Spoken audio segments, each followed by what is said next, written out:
अस्सलामुअलैकुम। आज की मेरी ये वीडियो किसी की जिंदगी पर बीती एक सच्ची और सबक आमोज कहानी है। वीडियो शुरू होने से पहले मेरे YouTube channel daily night story को सब्सक्राइब करके बेल नोटिफिकेशन को ऑन कर दें ताकि आपको मिलती रहे तमाम चैनल अपडेट्स। आप मेरी वीडियोस को ज़्यादा से ज़्यादा शेयर कर सकते हैं। अब आप मुझे फेसबुक, ट्विटर और इंस्टाग्राम पर भी फॉलो कर सकते हैं। शुक्रिया। खुशी और फतेहमंदी के एहसास से मेरा रंग अंग अंग मुस्काने लगा। मैं झपट कर आगे बढ़ा और मैंने जश्न ज़दन में तोते का पिंजरा उठाया। फिर मैं वापसी के इरादे से पलटने ही वाला था कि ठिठक कर रह गया।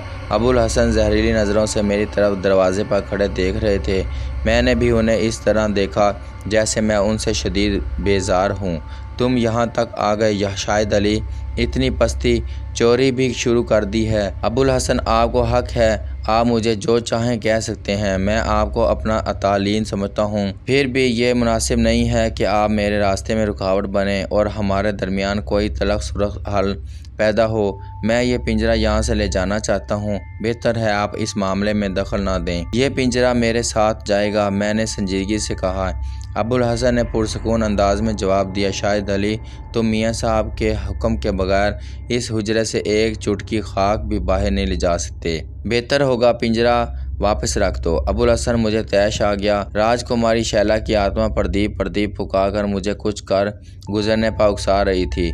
मैंने बिगड़ते हुए तेवर से उन्हें मुखातब किया, अगर आपने पिंजरे की वापसी के लिए ज़िद की तो मेरे लिए ज़रूरी होगा कि मजबूरन आपको रास्ते से हटा दूं। अबुल हसन, मुझे तैश आ गया। राजकुमारी शैला की आत्मा प्रदीप प्रदीप पुकार मुझे कुछ कर गुजरने पर उकसा रही थी। मैंने बिगड़े हुए तेवर से उन्हें मुखातब किया, अगर आपने पिंजरे की वापसी के लिए ज़िद की तो मेरे लिए ज़रूरी होगा कि मजबूरन आपको रास्ते से हटा दूं।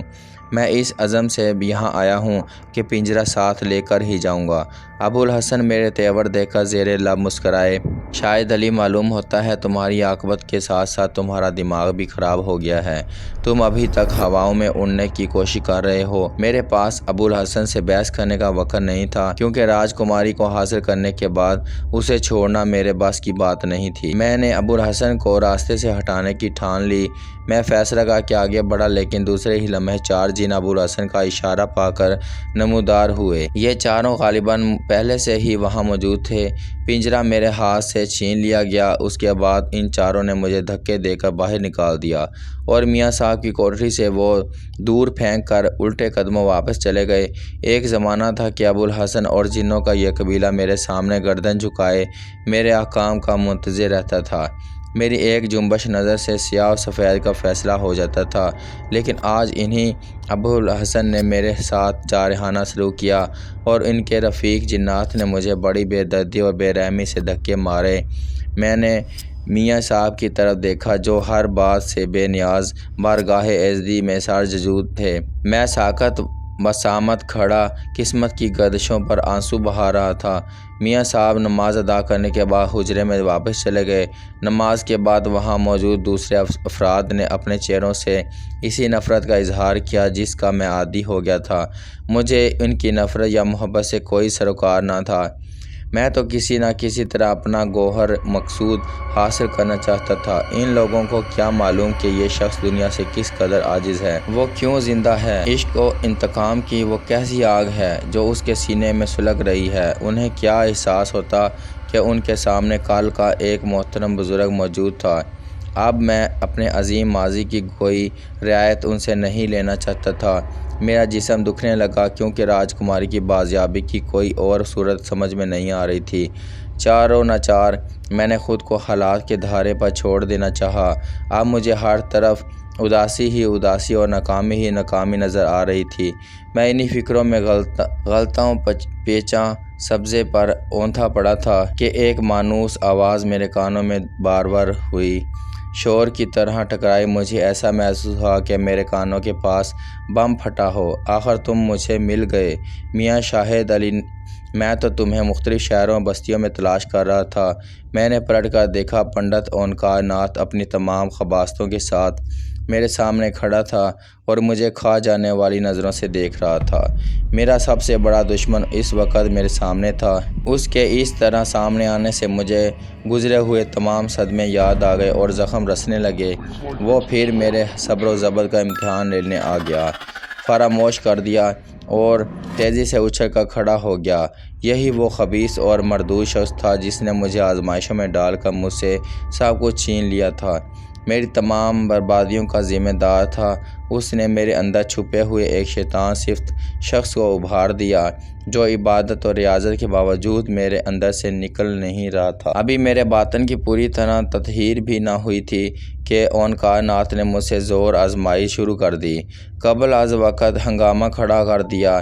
اگر میں اوانکار ناتھ پر سبقت لے جانے کا جذبہ دبا لیتا، انا پر قابو پا لیتا اور اپنے سرکش نفس کو مطیع کر لیتا تو مجھے اتنے سانحوں سے دوچار نہ ہونا پڑتا۔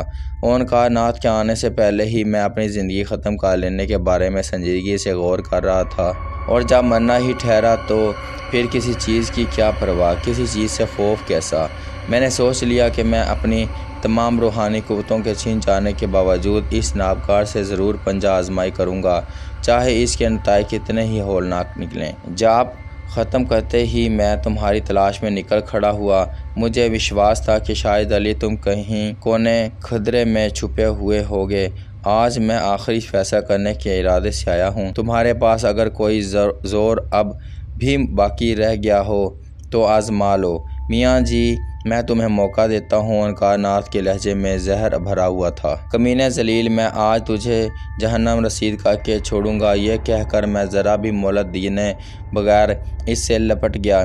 اس سے پہلے کہ اوانکار ناتھ کسی منتر کا جاپ کرتا اور اپنے بیروں کو مدد کے لیے بلاتا، میں اس کا کام تمام کر دینا چاہتا تھا۔ اس کی منحوس شکل دیکھتے ہی مجھ پر جنون طاری کر دیا۔ اوانکار ناتھ میرے اس اچانک حملے سے ایک پل کے لیے لڑکھڑا کر رہ گیا، لیکن دوسرے ہی پل اس نے کسی کھلونے کی طرح مجھے کمر سے تھام کر اٹھایا اور سبزے پر اچھال دیا۔ میں اس کی بے پناہ طاقت کا اندازہ کر کے ششدر رہ گیا۔ میں سبزے پر ٹیڑھا گرا تھا، اس لیے میرے کولے میں شدید چوٹ آ گئی تھی۔ میں نے دوبارہ اٹھنے کی کوشش کی مگر صرف کرہ کر گر گیا۔ شکتی پراپت حاصل کرنے کے لیے منش کو بڑے پاپڑ بیلنے پڑتے ہیں، مورکھ، من کو مارنا پڑتا ہے۔ تو کیا جانے گیان دہان کسے کہتے ہیں۔ اوانکار ناتھ تحقیر آمیز انداز میں مجھ سے مخاطب تھا۔ میں نے ایک بار پھر اٹھنے کی ناکام کوشش کی لیکن ناکام رہا۔ اوانکار ناتھ میری ناکامی دیکھ کر استہزائیہ لہجے میں بولا، میاں شاہد اٹھو، تم نے مجھے نرک میں جھونکنے کا فیصلہ کیا تھا، اب اتنے لاچار کیوں نظر آ رہے ہو؟ کوئی وظیفہ پڑھو، بلاؤ اپنے موکلوں کو، آواز دو اپنے مرشد کو، انہیں حکم دو کہ وہ مجھے جلا کر بھسم کر دیں۔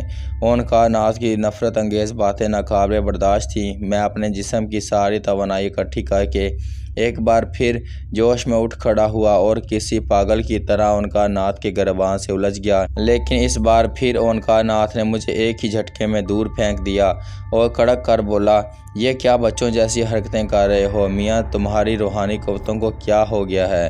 جان پڑتا ہے کہ اب تمہارے دن پورے ہو گئے ہیں، سمے بیت چکا ہے۔ تم نے رشیدہ اور اس کے بچوں کو برباد کیا، بیرسٹر اور اس کے بچوں کو اندھا اور مفلوج کیا، پرنتو یہ بھول گئے کہ میں ابھی زندہ ہوں۔ اچھا خبردار، اب اپنی موت کے لیے تیار ہو جاؤ، شمع کرو، 4 دل میں نہ لانا۔ شاہد علی، مجھے معلوم ہے تم میرے چرنوں میں بھکاریوں کی طرح لوٹ لگاؤ گے، پرنتو اب تمہاری معافی کا وقت گیا۔ تم نے دیکھ لیا کہ تمہارے میاں صاحب نے تمہیں کیا دان کیا تھا۔ تمہیں یہ بھی یاد ہوگا کہ میں نے پہاڑی پر اپنی شکتی کا ایک مظاہرہ کر کے تمہیں خود سے دور رکھنے کا کیسے سبق دیا تھا۔ تم نہ جانے خود کو کیا سمجھتے تھے۔ میاں صاحب کا حجرہ میری نظروں کے سامنے تھا، ان کے عقیدت مند حجرے میں باریابی کے منتظر تھے۔ کسی ایک نے بھی میری طرف توجہ نہ کی۔ مجھے جلد ہی احساس ہو گیا کہ اب اوانکار ناتھ سے بچنے کی کوئی صورت نہیں ہے، میں پوری طرح اس کے قبضے میں ہوں۔ آج یہ تماشا اختتام کو پہنچ رہا ہے۔ میں اس کشمکش کے عالم میں نہ جانے کیوں مبہم حسرتوں اور موہوم آرزوؤں کے ساتھ میاں صاحب کی کوٹری کی سمت دیکھنے لگا، جیسے مجھے وہاں سے کوئی موزہ رونما ہونے کی توقع ہو۔ ओंकार नाथ बोला, इस घटिया की तरफ क्या देख रहे हो शाहिद अली? क्या वहाँ तुम्हारा कोई धर्मात्मा मौजूद है? अगर मौजूद है तो उसे भी बुला लो। चलो, पुराने ताल्लुकात की बिना पर कम से कम ये राय तो तुम्हें दे ही दूँ। मैं कुछ करने और कहने की हिम्मत ना रखता था, मगर पलक झपकते बगैर खा जाने वाली निगाहों से ओंकार नाथ को देखता रहा। अगरचे अब मुझे मियाँ साहब से कोई ख़ास उम्मीद नहीं थी, कोई ख़ास उन्स नहीं था, क्योंकि उन्होंने राजकुमारी की आत्मा को कैद करके मेरे गमों में और इजाफ़ा कर दिया था। फिर भी पता नहीं क्यों मुझे मियाँ साहब की शान में कोई नाज़िया बात सुनना गवारा ना थी, ख़ुसूसन ओंकार नाथ की नापाक ज़ुबान से सुनना। चुनाचे मैंने तलख़ लहजे में जवाब दिया, ओंकार नाथ, ये सही है कि मैं तुम्हारे गुस्ताखाना तर्ज़ अमल का पूरी तरह जवाब देने से माज़ूर हूँ, लेकिन मैं तुम्हें मुतनब्बे करता हूँ कि तुम कोठरी वाले बुज़ुर्ग की शान में कोई ओछी बात मुँह से ना निकालना। तुम्हारी लड़ाई सिर्फ मुझसे है, मुझे जो चाहे कह लो। अगर मुझसे निपटना चाहो तो निपट सकते हो। कोठरी वाले बुज़ुर्ग ओंकार नाथ ने मुज़रिका उड़ाते हुए कहा। उन्हें आवाज़ दो कि वो भी ओंकार नाथ को देख लें, उसके धर्म की सच्चाई मान लें। फिर गरज कर कहने लगा, मूर्ख, तू इस समय ओंकार नाथ के कब्ज़े में है। इस धरती पर कौन है जो ओंकार नाथ की आंखों में आंखें डाल सके? तुझे अगर अपने कोठरी वाले बुज़ुर्ग पर इतना ही घमंड है तो उसे भी बुला ले। मैं इस जज्बे को कोई नाम देने से कासिर हूँ। मुझे तो सिर्फ इतना मालूम है कि ओंकार नाथ की ज़ुबानी मियाँ साहब की शान में मुसलसल गुस्ताखाना अल्फाज सुनकर मुझ पर खौफ और लर्ज़ तारी हो गया। मैंने सहमी हुई नज़रों से दोबारा हुजरे की तरफ देखा और सर तपा लर्ज़ उठा। मियाँ साहब तमाम तकनत, तमाम तरोवकार और जाहो जलाल के साथ लकड़ी टेकते हुए तेज़ी से हमारी तरफ आ रहे थे। उनकी आंखें सुर्ख हो रही थीं। ओंकार नाथ उन्हें देख नहीं सका क्योंकि उनकी तरफ उसकी पुश्त थी। मुझे इस बात पर बड़ा ताज्जुब था कि मियाँ साहब इस वक्त किसी दूसरे आदमी के सहारे के बगैर चल रहे थे। उनका कोई अकीदतमंद अपनी जगह से नहीं हिला था। सब दम बखुद खड़े होकर मियाँ साहब को हमारी तरफ आते देख रहे थे। मैं मियाँ साहब की नज़रों की ताब ना ला सका। मैंने जल्दी से नज़रें झुका लीं। मेरे रगो पैर में खौफ की लहर दौड़ रही थी।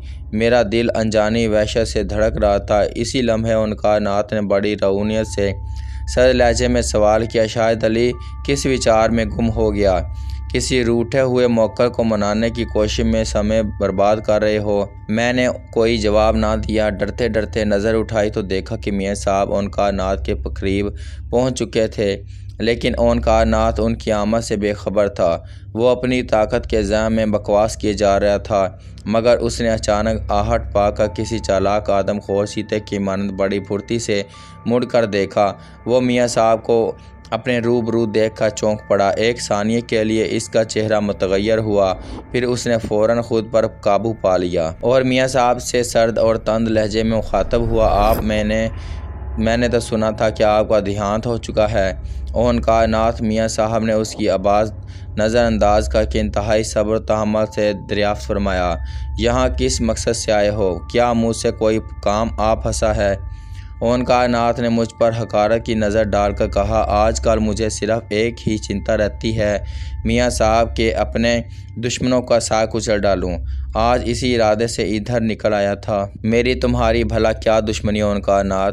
मियाँ साहब ने पूरे सुकून से कहा, इतने दिनों कहाँ रहे?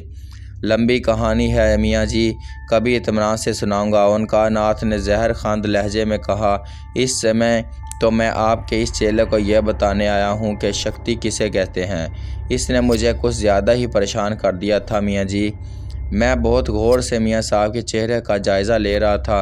ओंकार नाथ का जवाब सुनकर उनके चेहरे पर गुस्से की लहर आकर गुजर गई और वह बड़ी नरमी से बोले, ओंकार नाथ, छोड़ो भी ये बातें। सही मायनों में ताकत वही होती है जो अपने से कमज़ोर को माफ़ कर दे। तो तुम पंडित हो, तुमने पढ़ा लिखा भी बहुत है, तुम्हें खूब मालूम होगा कि धर्म क्या सिखाता है। कोई धर्म कमज़ोरों पर हाथ उठाना नहीं सिखाता। जी हाँ मियाँ जी, ओंकार नाथ ने कदरे सख्त लहजे में जवाब दिया, मुझे खबर है धर्म क्या सिखाता है। मैं ये भी जानता हूँ कि इस समय आप अपनी कटिया से निकल कर मेरे पास क्यों आए हैं।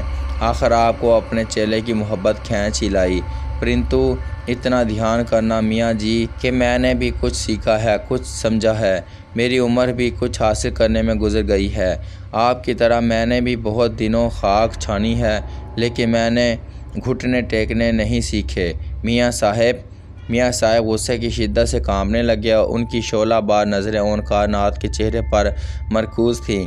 میرا خیال تھا کہ اب ضرور میاں صاحب کا عتاب اونکار ناتھ پر نازل ہوگا، لیکن وہ ایک بار پھر نرمی سے بولے، غصہ کرنا تم جیسے مہان پنڈت کو اچھا نہیں لگتا۔ آؤ میرے ساتھ اندر بیٹھ کر اطمینان سے باتیں کرتے ہیں۔ تم چلو میاں صاحب جی، میں جس کام سے آیا ہوں ذرا اس سے نپٹ لوں۔ میں ذرا آپ کے اس چیلے کے بھیجے سے کیڑے جھاڑ کر آتا ہوں۔ اونکار ناتھ اپنی ضد پر اڑا رہا۔ میاں صاحب سنجیدہ ہو گئے اور قدرت درشت لہجے میں بولے، یہ میری عبادت اور ریاضت کی جگہ ہے پنڈت، میں یہاں کسی قسم کا دنگا فساد پسند نہیں کروں گا۔ اگر تم اس نابکار سے بدلہ لینے کے در پہ ہو تو اسے یہاں سے لے جاؤ اور پھر جو تمہارا جی کرے کرو۔ میں سمجھ رہا ہوں میاں جی، اونکار ناتھ نے میاں صاحب کی باتوں سے چڑ کر کہا، آپ بھلا اپنی نظروں کے سامنے اپنے چیلے کی درگت کیسے دیکھ سکیں گے؟ پرنتو میں آپ کو بتائے دیتا ہوں کہ میرا فیصلہ اٹل ہے، میں اس اپرادھی کو اسی جگہ کتے کی موت ماروں گا۔ دیکھتا ہوں کہ آج مجھے کون روکتا ہے۔ اونکار ناتھ کا آخری جملہ سن کر میاں صاحب کا نورانی چہرہ غصے سے تمتما اٹھا۔ وہ جلال کی کیفیت میں بولے، پنڈت تم حد سے بڑھ رہے ہو، میرا مشورہ ہے کہ اپنی زبان کو لگام دو۔ میں آج تک تمہیں طرح دیتا رہا ہوں، میں نے بحث مباحثوں کے درمیان بھی کبھی تمہاری کوئی بات رد نہیں کی۔ میری خاموشی نے غالباً تمہیں خوش فہمی میں مبتلا کر دیا ہے۔ درگزر کی عادت سیکھو پنڈت، ورنہ نقصان اٹھاؤ گے۔ میاں جی، اونکار ناتھ تلملا کر تیز لہجے میں بولا۔ کسی اور پر آنکھیں لال پیلی کرنا پنڈت اونکار ناتھ ڈرنے والوں میں سے نہیں ہوں۔ وہ بہت تنگ آ چکا ہے، اس نے اس مردود کو ختم کرنے کے لیے تپسیا کی ہے۔ اب اونکار ناتھ کسی کی دھونس میں نہیں آئے گا۔ نابکار مردود میاں صاحب خیز و غضب کی کیفیتوں سے دوچار تھے۔ انہوں نے اپنی سرخ نگاہوں پنڈت اونکار ناتھ کے چہرے پر مرکوز کر دیں اور گرج کر بولے، نابدان کے کیڑے، تجھے دیوی دیوتاؤں کی شکتی پر اتنا گھمنڈ ہے؟ بس اب بہت ہو چکا، آج تو اپنی گندی طاقتیں بھی آزما لے۔ ٹھیک ہے، ذرا تیری آنکھوں کی پٹی بھی کھل جائے۔